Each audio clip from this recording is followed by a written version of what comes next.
우리에게 큰 아쉬움을 남겼던 골든디스크 어워즈 비하인드가 소개가 됐습니다. 임영웅 씨가 골든디스크 어워즈에 가느냐 가지 않느냐 설왕설래 말이 많았던 게 사실입니다. 그런데 결국에는 임영웅 씨가 골든디스크 어워즈에 참석하지 않았습니다. 왜 임영웅 씨가 참석하지 않았는지, 그리고 이 무대가 어떻게 꾸며졌는지에 대해서 골든디스크를 직접 주관했던 그 기자들이 나와서 이렇게 이야기를 풀었습니다. 보통 이런 시상식이 있을 때 전체적인 기획을 맡은 팀장, 그리고 연예인 섭외를 진행하는 기자, 연예부 기자, 이런 식으로 팀워크를 짜서 행사를 길게는 1년, 짧게는 6개월 정도 TF를 짭니다. 그렇게 해서 진행을 하는데 이번에도 중앙일보 그룹에서 이렇게 TF를 짜서 진행을 한 것 같습니다. 여기 보면 김현지 팀장이라고 출연을 했습니다. 여러 가지 골든디스크 어워즈에 대한 비하인드 스토리를 얘기하다가 임영웅 씨 이야기를 빠뜨릴 수는 없겠죠. 뭐라고 이야기를 하냐면요. 임영웅 씨도 이미 사전에 정리가 되었었던 다른 일정이 있었다라는 겁니다. 임영웅 씨 지금 미국 콘서트 준비 때문에 굉장히 많이 바쁜 시간을 보내고 있고, 또 CF도 최근에 촬영을 많이 했습니다. 이 CF 일정도 있고, 또 CF만 찍으면 끝나는 게 아니라 시시때때로 분기별로 또 조건에 따라서 임영웅 씨가 뭐 포스터 촬영, 그리고 뭐 이벤트 이런 것까지 다 해줘야 됩니다. 그렇기 때문에 제가 봤을 때는 콘서트 그리고 CF 뭐 이런 일정들이 굉장히 많았을 것 같아요. 다른 일정이 있어서 사전 녹화로 이것을 진행을 했다라는 겁니다. 그런데 저희가 이 무대를 봤을 때 굉장히 클래식했잖아요. 그리고 무대가 예뻤습니다. 태국 현장에 못 오는 대신 임영웅 씨가 너무 많은 고민을 한 겁니다. 왜? 다른 시상식과 중복되지 않았고, 그리고 임영웅 씨를 보고 싶어하는 팬들이 너무 많기 때문에 좀 다른 모습을 보여주고 싶다라고 임영웅 씨가 직접 아이디어를 내놓은 겁니다. 그래서 이 골든디스크 어워즈 측은 임영웅 씨의 의견을 100분 반영해서 무대를 제작했습니다. 자, 임영웅 씨의 이런 모습 여러분들 기억나시죠? 이 안경, 뭐 어울린다, 안 어울린다, 이 징이 박힌 이 셔츠 어울린다, 안 어울린다 이런 이야기도 있었지만 저는 꽤나 만족스럽게 봤습니다. 특히 이렇게 목걸이도 여러 개 했고요. 임영웅 씨 이런 모습도 또 드물잖아요. 무대뿐만 아니라 이런 코디까지도 임영웅 씨가 굉장히 심혈을 기울이고 촬영에 임했다라는 것을 알 수가 있습니다. 자, 연중 플러스 KBS 연예가 중계죠. 연예가 중계에서 기획 시리즈로 이렇게 코너를 만들었습니다. 내 손, 내가 뽑았다 라는 겁니다. 무슨 얘기냐면 임영웅 씨를 스타로 만든 것은 TV조선이 아니다. 미스터트롯이 아니다. 사실은 KBS에서 우리 임영웅을 키웠다라고 이야기를 하는 겁니다. 뭔가 큰 프로젝트를 달성한다거나 아니면 어떤 사람이 잘 됐을 경우에는 내가 그 사람을 키웠다. 내가 그 프로젝트에 가장 중요한 의견을 냈다. 뭐 이런 식으로 자기 공으로 가져가려고 하는 게 많습니다. 임영웅 씨 또한 우리나라 원탑입니다. 그렇기 때문에 서로 임영웅 스타 만드는 건 우리 방송국이 원조다라고 강조하는 거죠. 맛집 골목에 가면은 원조가 10개 이상 되잖아요. 하지만 임영웅 씨가 KBS를 통해서 방송에 나왔던 건 맞습니다. 한번 볼까요? 무슨 내용을 담고 있는지. 떡잎부터 다르다. KBS가 발굴한 스타. 내 손, 내 뽑. 내 손으로 내가 뽑았다를 줄인 것 같습니다. 1위가 임영웅입니다. 요즘 아무래도 가장 핫한 스타다. 트로트뿐만 아니라 가수를 통틀어서 가장 유명한 분이다. 이렇게 이야기를 하고 있습니다. 트로트를 생각하지 마시고요. 가수를 통틀어서 가장 유명한 분이다 라고 이렇게 인정을 하고 있죠. 인기도 많다. 아침마당 이 포천의 아들로 출연했었던 그 영상입니다. 저는 발라드 가수를 꿈꾸며 온갖 가요제를 나갔지만 다 떨어졌다. 전국노래자랑에 출연하면서 트로트 최우수상을 받았다. 그때부터 저는 트로트 가수가 됐다. 이렇게 풋풋한 모습의 임영웅 씨. 그리고 여기 보시면 포천의 영웅 선당동에서 온 임영웅입니다. 굉장히 앳된 모습의 임영웅 씨의 모습이 나옵니다. 지금보다는 약간 살이 좀 탔었고 이 왠지 모르게 이때보단 지금 훨씬 더 잘생긴 느낌이 드는 건 카메라빨 때문일까요? 2016년에 전국 노래자랑에 출전해서 트로트를 맛깔나게 불렀다. 그리고 임영웅 씨가 무슨 상을 받나요? 최우수상을 받았죠. 여기 다시 또 아침마당에 출연한 영상입니다. 국민의 아들이 되고 싶은 영웅이 많이 응원해주세요. 자, 임영웅 씨의 노래, 그리고 아침마당 꿈의 무대에 도전했다.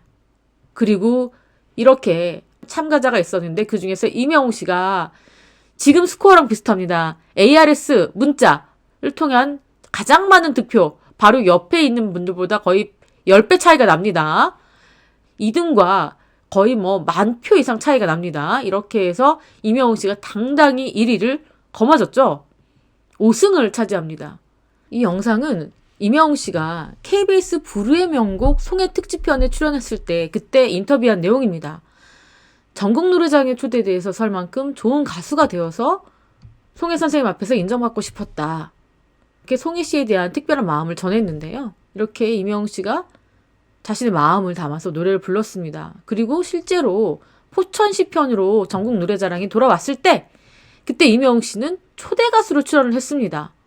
이때는 여러분들 임영웅 씨 팬덤이 지금처럼 많지가 않을 때입니다. 이때 이렇게 직접 팬들이 정겹게 플래카드를 써가지고 가져갔습니다. 이 여성분들 아직도 영웅시대에 아마 최고참이실 것 같은데 너무너무 정겹지 않으십니까? 계단 말고 엘리베이터. 이때도 이제 임영웅 씨의 그 시그니처 색깔인 이 블루 색깔을 썼는데 트롯계 아이돌 이 시대의 영웅, 우리들의 오빠 임영웅, KBS 아침마당에 나온 국민의 아들 임영웅, 트로트계의 대세, 미래 트로트, 발라드 타고난 뭐 이런 식으로 썼습니다. 이번에 나오실 초대 가수는 가수 인정을 받고 이 자리에 나온다. 이러면서 임영웅 씨를 소개를 하죠. 이렇게 나와서 전국 노래자랑에 이렇게 서게 됐습니다.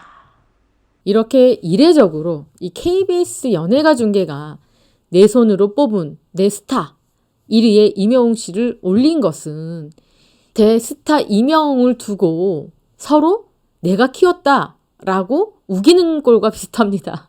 이렇게 임영웅 씨의 위상과 파워가 그리고 인기가 크기 때문에 이렇게 각 방송사별로 임영웅 지분을 가지고 싸우는 것 같습니다. 이렇게 연예가 중계에서 쭉 방송한 내용들을 여러분들께 들려드렸는데요. 미친 김에 우리 추억의 영상 한 편 더 보고 가겠습니다. 아까 임영웅 씨와 송혜 씨의 깊은 인연을 이야기해 드렸는데요. 지금 봐도 아주 감동적인 영상이 하나 있습니다. 많이 보신 분들도 있을 텐데 한번 같이 보시죠.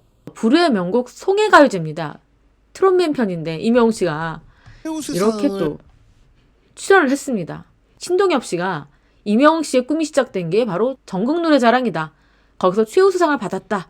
이렇게 소개를 합니다. 임영웅 씨 고개를 끄덕이고 자, 송혜 씨가 굉장히 감격스러운 모습입니다. 이 송혜 선생님이 이야기를 합니다. 한 명 한 명이 놀라움의 연속이었고 임영웅과는 특히 첫 만남을 잊을 수가 없다. 이렇게 얘기하죠. 지켜보는 동안 임영웅 씨의 그 실력과 진정성에 사로잡혔다. 이게 사람들이 보는 안목은 비슷합니다. 이렇게 마주하니까 감동 그 자체다. 이렇게 이야기를 합니다. 송혜 씨가 얼마나 많은 무대에 섰습니까? 또 얼마나 많은 출전자와 참여자를 경험했겠습니까? 근데 이렇게 임영웅 씨를 기억한다는 것은 그만큼 그 무대에 섰던 임영웅의 그 진정성과 실력을 기억하고 있었다는 겁니다. 이미 빼어난 참가자였다. 그리고 그가 대성할 것을 미리 인지하고 있었다는 이야기입니다. 어떻게 그걸 기억해서 포천시 편을 다시 찍을 때 임영웅 씨를 초대를 할 수가 있겠습니까? 엄청난 배려이고 엄청난 인정이라고 생각되는 부분입니다. 전국 노래자랑은요, 트로트 가수들에게는 정말로 꼭 서고 싶은 그런 무대입니다. 가요 무대와 전국 노래자랑이죠. 근데 거기에서 신인인 임영웅 씨를 불러서 초대 가수로 노래를 부르게 했다는 것. 그 자체가 임영웅 씨에게는 너무나 감사하고 고마운 일이었겠죠. 그리고 시간이 지나서 이렇게 불후의 명곡이라는 프로그램에서 또 임영웅 씨와 송혜 씨가 이렇게 마주하게 된 겁니다. 임영웅 씨 이 자리에 있는 게 믿기지 않고 저의 노래를 선생님께 헌정하고 싶다. 그냥 영광스럽다. 이렇게 이야기를 했고 저의 아버지라고 생각하면서 부르고 싶다. 이렇게 이야기를 했습니다. 송혜 씨가 너무너무 기뻐하는 모습입니다. 송혜 씨가 이 영상을 찍고 난 지 얼마 안 돼서 돌아가셨는데 임영웅 씨가 그 바쁜 스케줄에도 불구하고 이렇게 감사함을 전하고 이렇게 뜻깊은 시간을 가졌던 거 너무너무 잘한 선택 같습니다. 여러분들 이명 너무 보고 싶어요 하면 이 영상을 한번 또 찾아보시면 또 감격스러우실 겁니다. 이 노래를 들으면서 이렇게 송혜 씨가 눈물을 흘리시잖아요. 가슴이 찡해지는 그런 순간입니다. 소나트도 이렇게 날려주시고요. 송혜 씨가 뭐라고 얘기하냐면요. 여러분들 한번 들어보실까요? 처음 너를 만났던 그날 아침은 산까치가 내가 왔다고 알려주었지. 이 괜히 그냥 이렇게 난 노래를 하고 싶단 말이에요. 이렇게 잘 들었어요. 네. 아유. 이렇게 송혜 씨가 이명 씨의 노래에 감격에 겨워서 화답을 했습니다. 이렇게 감동스러운 영상 한번 보시면서 오늘 이야기는 여기까지 하겠습니다. 시청해주신 구독자 여러분 감사합니다.